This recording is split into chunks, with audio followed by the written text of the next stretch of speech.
Good evening. When people think of Bikini Bottom, they think of the bright colors and happy vibes. But today, I want to focus on the grump living on the Easter Island head, between a rock and a pineapple. Here's my presentation titled Squidward, a case study on narcissistic personality disorder, also known as NPD, and I'll be breaking down Squidward tentacles and how he exhibits traits of NPD. A quick disclaimer I would like to mention is I am not a clinician, and this is just a theoretical analysis of a fictional character using DSM-5 criteria. Starting off, let's go over who Squidward is. He works as a cashier at the Krusty Krab, lives alone, and has been consistently bitter for years. Now, in the DSM-5, a personality disorder isn't about having a bad day. It's about an enduring, rigid pattern that shows up everywhere, whether it be at work, home, or social situations. Squidward doesn't just get annoyed. His whole worldview is built on the idea that he's surrounded by idiots, and that no one appreciates his genius. The stubbornness is what crosses the line from a personality quirk to something clinically relevant. It causes ongoing distress and social problems, and we see that throughout the show. The first big trait is grandiosity, and the DSM-5 defines this as an inflated sense of self-importance and exaggerated talent. Squidward is convinced he's a world-class clarinet player and a deep, misunderstood artist, but in reality, he's painfully mediocre. His clarinet solos usually sound like someone stepping on a goose, and his art gets rejected constantly. One of the clearest examples is from the episode Artist Unknown. In this episode, SpongeBob shows real talent, and Squidward immediately shuts down. He can't accept the fact that someone he considers beneath him is better than he is. And that's classic narcissistic grandiosity, protecting a fragile self-image by denying reality. Now, another trait is his preoccupation with success and the role envy plays. DSM criteria states that individuals with NPD show fantasies of unlimited success and brilliance, and envy others, or the idea that others are envious of them. Now, Squidward is obsessed with what he thinks he deserves: fame, success, admiration. That's why Schoolyum Fancy Son gets under his skin so badly. Schoolyum is basically Squidward's fantasy version of himself, just with a unibrow. Squidward doesn't just envy him, he feels robbed, like life messed up by giving Schoolyum the success he should have had.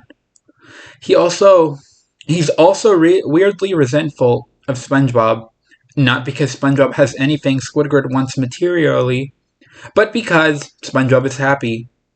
Squidward can't stand that someone simpler and less cultured is living a better life.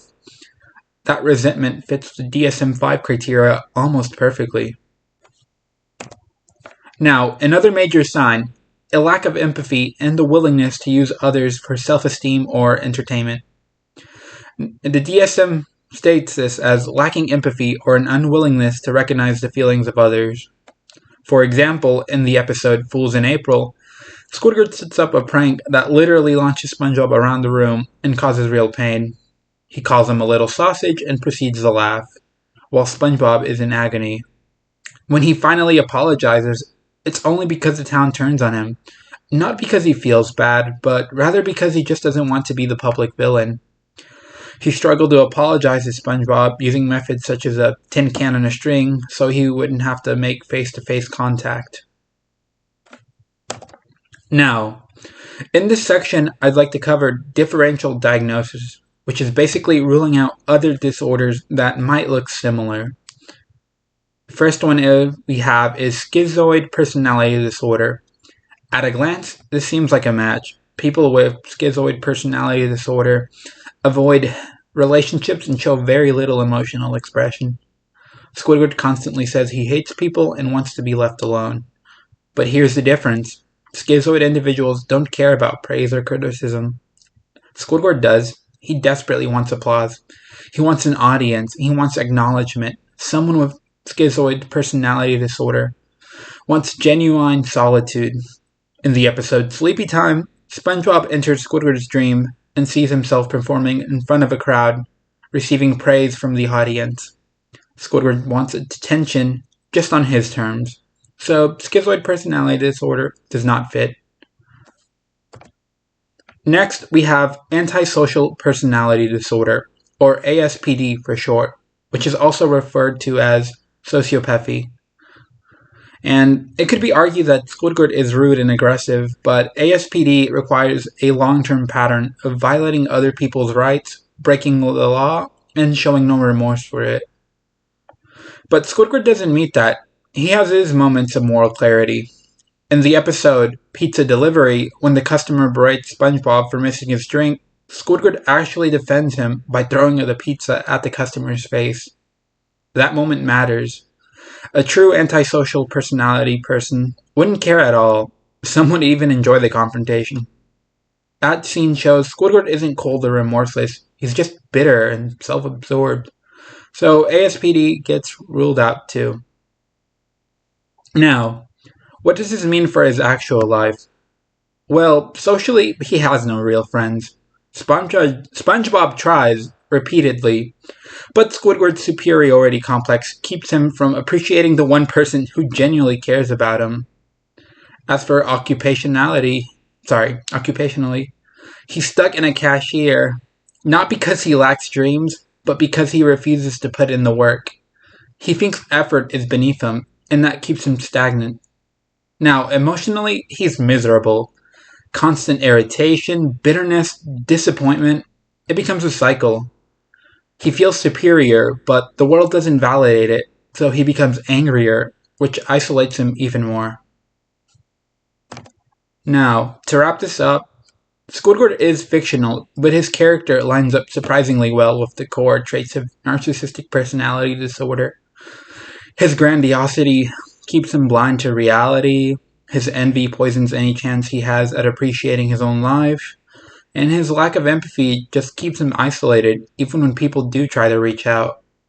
He sees himself as a misunderstood genius surrounded by fools, but really, he's just lonely and pushing people away because he can't accept who he truly is.